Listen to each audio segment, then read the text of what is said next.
hormones, focus, and the return to office. It's a conversation that might happen between a few colleagues, but it's not a common topic because it's personal and people don't discuss personal issues like women's health at work. Many don't even discuss that sort of thing with friends. And yet, it affects millions of women. For women with ADHD, what looks like a simple routine change on the outside can feel like a full system reboot on the inside. Hi, I'm Andrea, an ADHD educator and coach. This is part 3 of my Return to Office series where I'm breaking down what really makes full-time office life harder and sometimes how it can help. If you missed parts 1 or 2, I'll link them below, and they're also on a playlist on my channel page.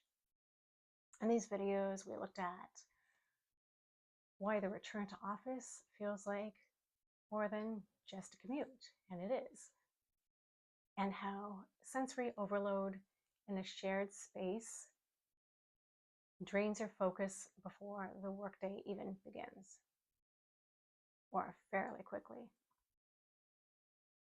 Today, we're exploring how hormones and women's health play a huge role in how ADHD shows up at work. If you've been back in the office full time and you're feeling more tired, foggy, or overstimulated than you remember, you're not wrong.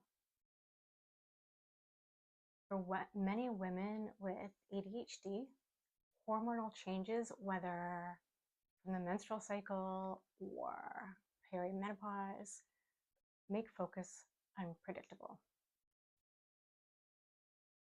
Some days you can handle everything.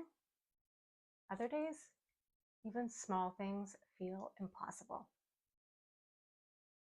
And that's how the body works. Estrogen helps regulate dopamine. And dopamine is the chemical that influences motivation, focus, and mood.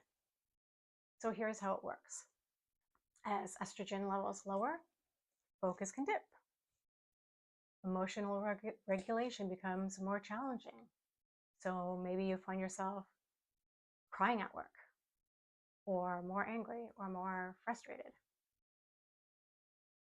Fatigue happens sooner, which also contributes to those emotional reactions. During a higher estrogen phase, ADHD symptoms often ease slightly. So when estrogen drops, dopamine drops too, and suddenly that same environment that felt fine last week is suddenly overstimulating, overwhelming. And bright lights, meetings, sensory overload, the chatter at a commute, the constant movement, all of it stacks on top of an already sensitive nervous system. Those uncomfortable days in the office are what you might refer to as an invisible sick day. You show up, you get through the day, but your brain's already operating at deficit nobody can see.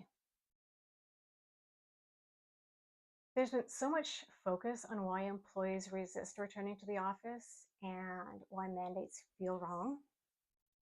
But here's what we often miss. The office isn't always the problem. There are benefits. When you approach it mindfully, intentionally, the structure and the social rhythm of office life can help stabilize ADHD symptoms. Routine is grounding. Social connection and physical movement boost dopamine. And the commute? The commute can become a boundary between your home life and your work self. It's a natural reset that hybrid work sometimes neglects. On work from home days, you might not have that delineation. And this is actually something I'm going to discuss more in the next part of the series. So You don't need to force yourself to perform or fit to anyone else's standards of productivity, but you do need to perform and be productive. Honor your body's cues and use self-awareness as a strategy. It's about learning when your brain needs rhythm and when it needs recovery. So here are a few ways to start. 1, track your energy, focus, and mood for a few weeks. Patterns will emerge, often linked to your cycle. 2, plan deep work on higher focus days and lighter tasks for lower energy days. Some people naturally do this, with Fridays being that week where they just do a certain type of work because of the environment.